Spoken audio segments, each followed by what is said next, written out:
मुड़ी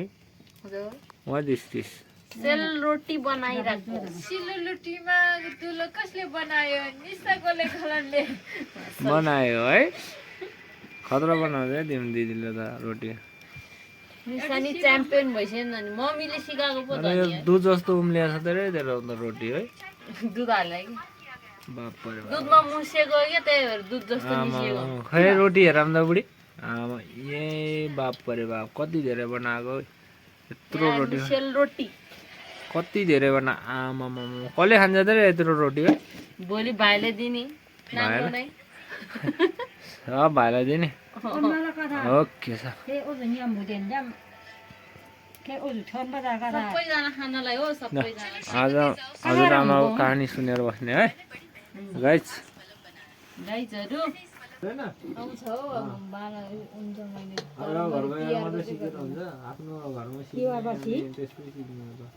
दादा जमन्न लाम्न दरमे तिहार आलाम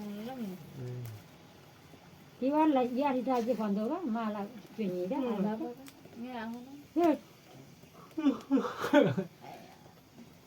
तिमीलाई आलो के मिन तिहारै आयो तिहारै आयो के बनान्छ साम्बा निन्द्रा जमिनी निगाला दरी दाला क्यों ले मामा दरे निन्द्रा जमिनी यो फेरि नमारो सोले नागा छोरी हाले बे जी म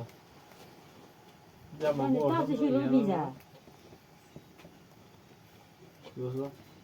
काम गर्नु परेपछि मलाई रातभरि आउँदैन इन्द्र दिदम बङ्गो अस्ति अस्ति के मम्मी यता आएर सुत्ने बेलामा के यहाँ कहिले त निन्द्रा आऊ गम कहिले 1 बजे 2 बजे हामीहरू ए भए मङ्दिमले सुरु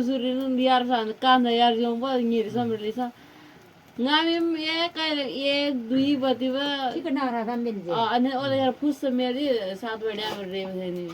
खराब छ नि त बानी नचुरी दरन ओदले जातुको मुला दिन चाहिँ फेरि थेर झुपझुप बेलुका चाहिँ फेरि बेलामा खाना आइसकेको छ त्यो अच्छा तुको चाहिँ मुला हजुर राङ्गी मुला माछा हो जा जा टाउको ठुलो भयो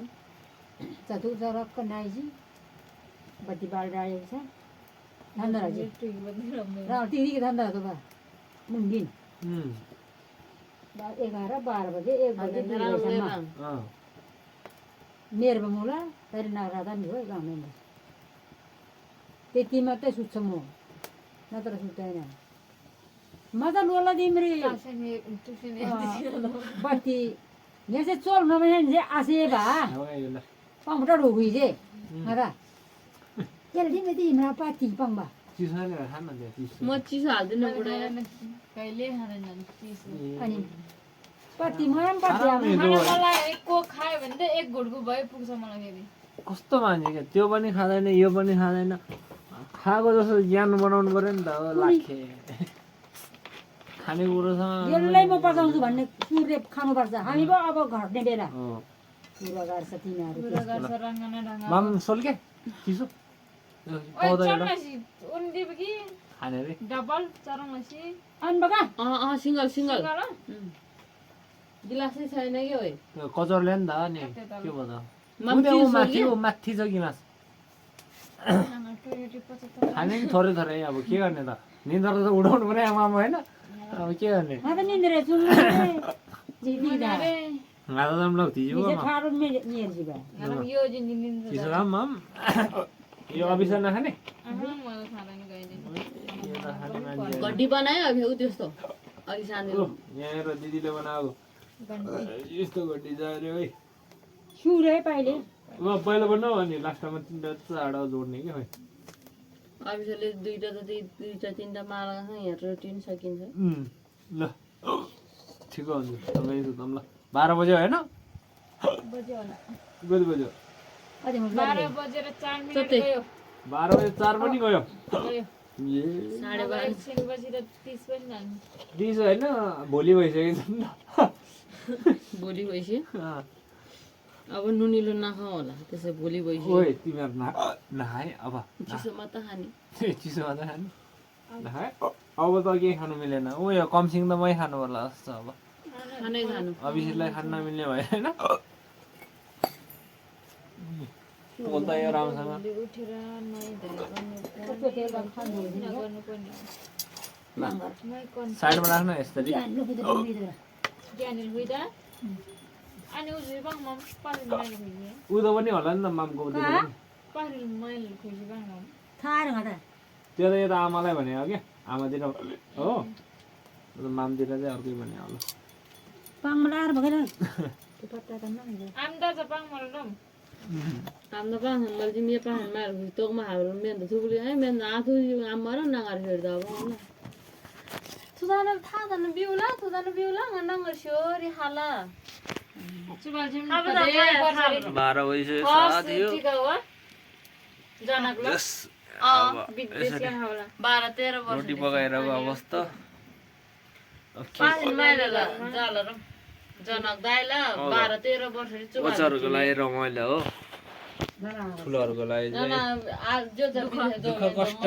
गर्दैछ अब ठुलोको लागि चाहिँ जिम्मेवारी भनौँ न जिम्मेवारी सबैको लागि छ बच्चाहरूको लागि चाहिँ एकदम स्पेसल दसैँ तिहार हो भन्ने होइन हाम्रो लागि चाहिँ अब 12:30 भनौँ 12 बजेर 4-5 मिनट गयो त्यस्तै हो समथिङ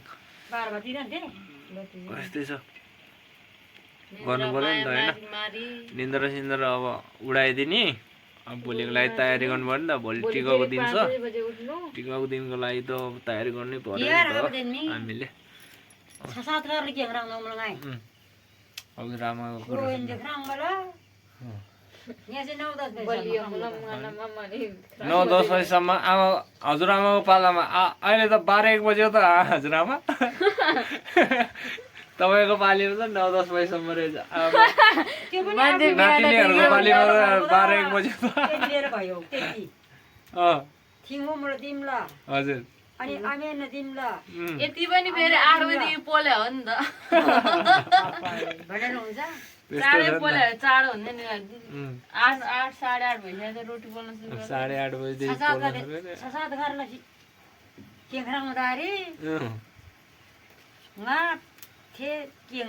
ममला कहानी सुन्दिन न्यान एक बजे थाहा रानी जाऊ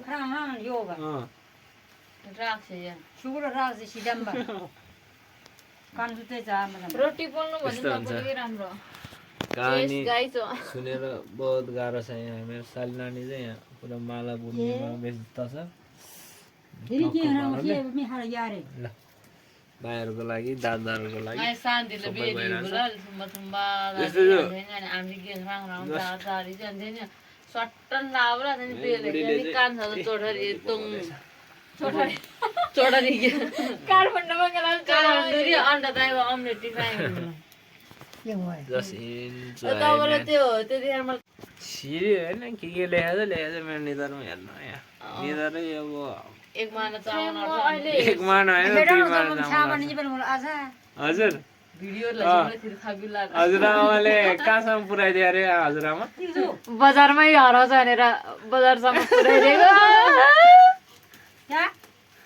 कहाँसम्म छोडिदिनु भयो अरे हजुरआमाले हजुरआमालाई झाँक्रीकोमा छोडेर म पहिला गएको कान्छाका लामसँग कहानी कडा चाहिँ पोल कुद्दैछ मेरो बुढीको साथीहरु पनि भनेर उजुरम happy Valentine day happy Valentine's डेको म बे गरेको है हजुरआमा चाहिँ बजारमा खोजेको चाहिँ नातिनी कता यता सुटुक्कै आइदिरहेको मतिर सुटुक्कै आइदिरहेको अब गाई बस्नु फोनलाई तावन हाउला हजुरआमा गाला मिटिङ काइसेला दादी मम थिरी बम बजाउला बसिएरै भएर गप्पै मिटिङ हो मेरी खतरा मिटिङ नि होला मेरी काठमाडौँमा ग्रामीणमा काम गर्थेँ नि त्यतिखेर म अनि त्यसै अनि माम दादा फोनलाई लगा फलाम लाग्दो हुँगा कुरानी गर्थ्यो बसन्ती त दादा अनि म्यासेज लाउनु फोन लाग्यो होला उठाइदिने कि गाडीहरू थाहा भएन अनि म मिटिङमा बिजी छु हजुरआमालाई घर लैजाऊ है अट्टोमा हालेर म अलि राति मात्र आइपुग्छु हजुरआमालाई चाहिँ थाहा थियो कि नै त थियो थाहा थियो हजुरआमालाई थाहा थियो लागि त थाहा हुन्छ खासमा भन्दा पनि हजुरआमाले भन्दा मलाई थाहा थियो पैसा थियो मम्मीसँग 1000 रुपियाँ पैसा दिएर म पहिला गएँ बापरे जम्मा 3000 पुगेर 2000 पैसा मलाई आउँदा 1000 रुपियाँ खास रिवामा पहिला सुरु गर्दा थाहा बोलेर कहानी जम्मा यो पहिला जाने बेलामा पुरा हजुरआमाले पनि पैसा दिएको होइन मम्मीसँग चाहिँ मिटिङमा मलाई पैसा छैन खर्च छैन भनेर 1000 रुपियाँ लगेर गएको किनभने यसै टिकट काटेर काठमाडौँ फर्स्ट टाइम गएको थिएँ नि त त्यतिखेर म एक्लै अनि म बेपत्ता हरायो भने भनेर मम्मीले 1000 रुपियाँ मागेर लिएर मम्मीलाई थाहा थियो कि नै त थाहा थिएन मसँग 2000 थियो मम्मीलाई थाहा थिएन ओ माइ तर मलाई थाहा थियो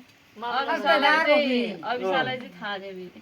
अभिषालाई थाहा थियो अभिषालाई थाहा थियो हजुरआमालाई थियो हजुरआमालाई थाहा थियो हजुरआमालाई भन्दा अगाडि मलाई अँ अनि त्यसपछि अभिषालाई सुरुवातदेखि थाहा थियो अँ अभिषा त्यस्तो अभिसँग बोलेदेखि नै थाहा थियो कि त्यसलाई चाहिँ अँ म त अलि बापरे बाप यो अलि यो गोप्य मान्छेहरू खुतुर्किएमा पैसा कति छ थाहा हुँदैन नि त्यस्तै टाइपको मान्छे अभिषा यसलाई सबै थाहा सुरुदेखि थाहा थियो यसलाई निकडा छ मेरो बिहेको मेरो बुढीको कहानी लङ भएर चाहिँ भाइको कहानी सालीलाई थाहा छ अरे हजुरआमालाई थाहा छ अरे मम्मीलाई थाहा छैन डेन्जर हो यार बलखुरी गाउँ अभिसँग मलौ र हिरो तिरौँ अनि कामलाई फोन कहाँनिर म यहाँ यस्तो यहाँनिर रोड क्रस गरेर यता हो अनि त्यसपछि ट्याक्सीमा चढेर गयो नाङ्गै चुका चुतामु अब कुल्दुको त पाउँदैन कुल्दुको नातिमा कहानी सुनाइदियो रङ त भन्नाले अनि अनि जन्ती चाहिँ हारो हुनु थाहा हुन कान्छ दिन जहाँ मेरो जिग्री फ्रेन्ड थियो नि त हरिदाई थियो कि एउटा जन्ती जन्ती त ल्याउनु पर्यो नि त नि बेहुली अनि म सुरुको बिहेको जन्ती हो नि म हरिदाई चाहिँ हो नि म पहिल्यै जन्ती गइसकेँ पछिको बिहेमा जन्ती नआएन म सुरुमै जन्ती गइसकेको थियो पछि जन्ती आएन सोल्टी बिजी भएर रोया त्यस्तो थियो नि त मर्गाङ लानु होला इज माई बेस्ट फ्रेन्ड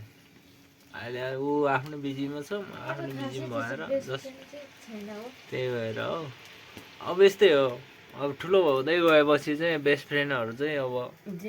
जिम्मेवारी पूर्वक आफ्नो परिवारको त्यही भएर अब आफ्नो साथीहरू त्यस्तै छ होइन guys just I miss you यार फ्रेन्डहरू सबैलाई मेरो बेस्ट फ्रेन्ड सबैलाई मिस गरिरहेको छु जस्ट आफ्नो प्रब्लममा आफै अब सहभागी भएर अगाडि बढ्दैछौँ अब प्रब्लम सल्भ गर्ने चक्करमा अब साथीभाइहरूसँग कुरो गर्न कति नभ्याउन सक्ने सम्भावना हुन्छ आफ्नो कामको बिजमा होइन जस्ट ह्याप्पी न्यु इयर है my friends all of you it's अब आजको दिनमा चाहिँ रोटी पकाएर बसिरहेको